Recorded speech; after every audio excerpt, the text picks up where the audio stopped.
Droid. Welcome to the Droid Forums News Brief, where your oh-so-humble host, DG Storm, Greetings, guys. and Serial Killer, that is me, cover the hot news topics of the week.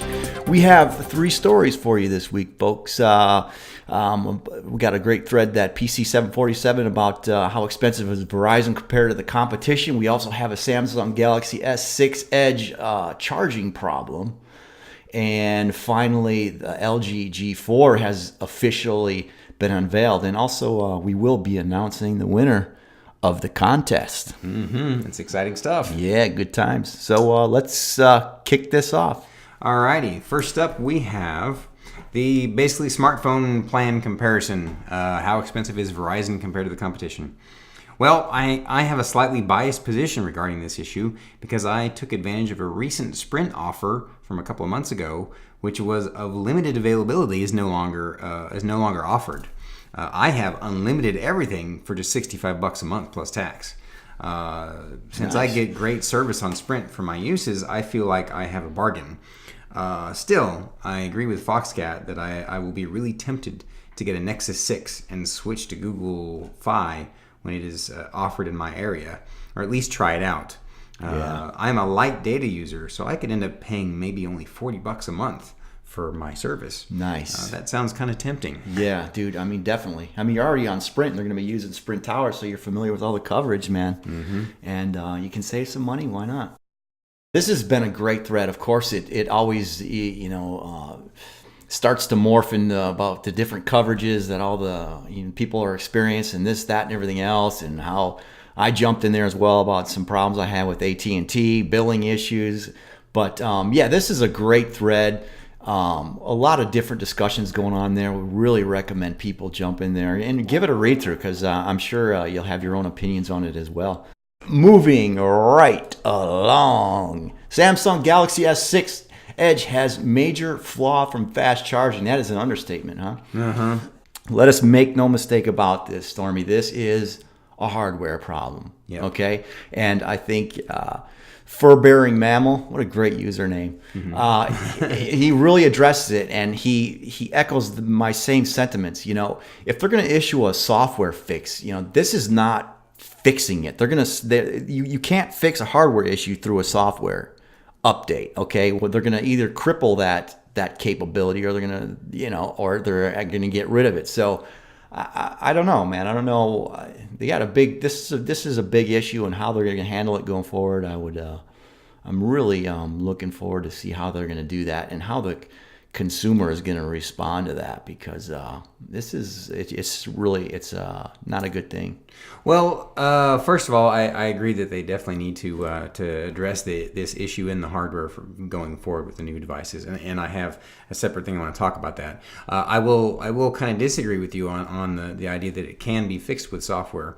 It can be band-aided with software. There are ways that they can have the software downclock the processor to help reduce heat when it's fast charging or something, because typically when people are fast charging it, they're not using it anyway. Yeah. So they don't really need to use all the functionality. The device doesn't have to be fully functional. Yeah. So there are ways that they can make it work. Unless they, if it's natural, if when the phone is off or charging, that it's already built in that processor does clock down. I believe most of the phones do that. Yeah, maybe, and it's possible they can't issue a software fix, but you never know. It's the bottom line is they're going to have to fix that issue. Yes, and so.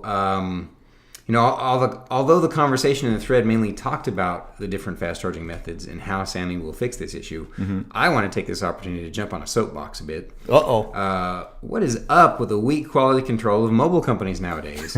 I understand that you will have minor issues from time to time, but this was a systemic flaw that Samsung should have caught ahead of time. Yeah. Even the new Apple Watch has a stupid problem with the heart rate sensor failing because of people's tattoos.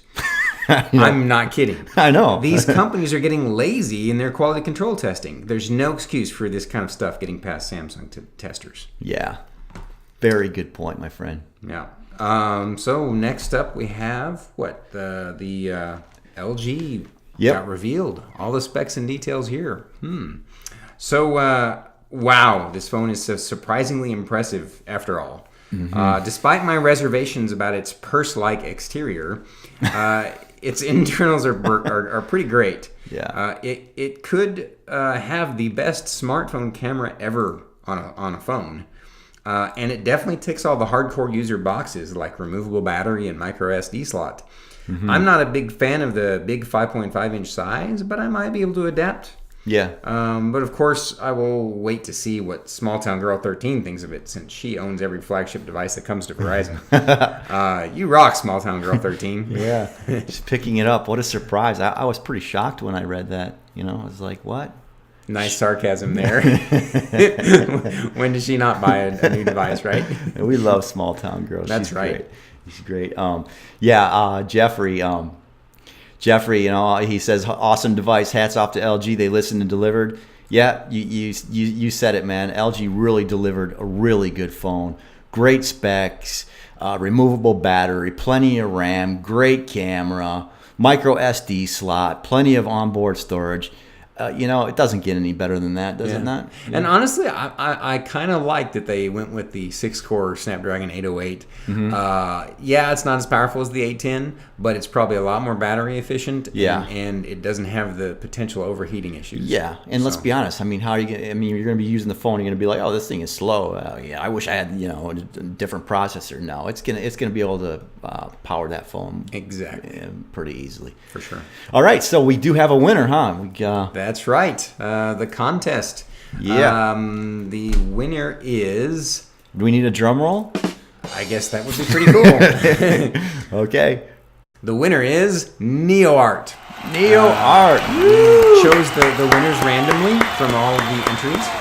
And he had a long and interesting entry in which he detailed his kind of experience with using Verizon out in the boonies and traveling. And so we appreciate his perspective. Yeah, everybody's perspective for that matter. Oh, yeah, no, for sure. I've really enjoyed reading everybody's perspective, so thank you all for doing Indeed. that. And, we will be doing more contests. This is not the last one, so. Right on. Congratulations, NeoArt. Yeah, congratulations. Okay, well, that's it, folks, for this week. And remember to please leave your comments in these news stories because you never know when you will be featured. And we thank you for watching, and we will see you next week.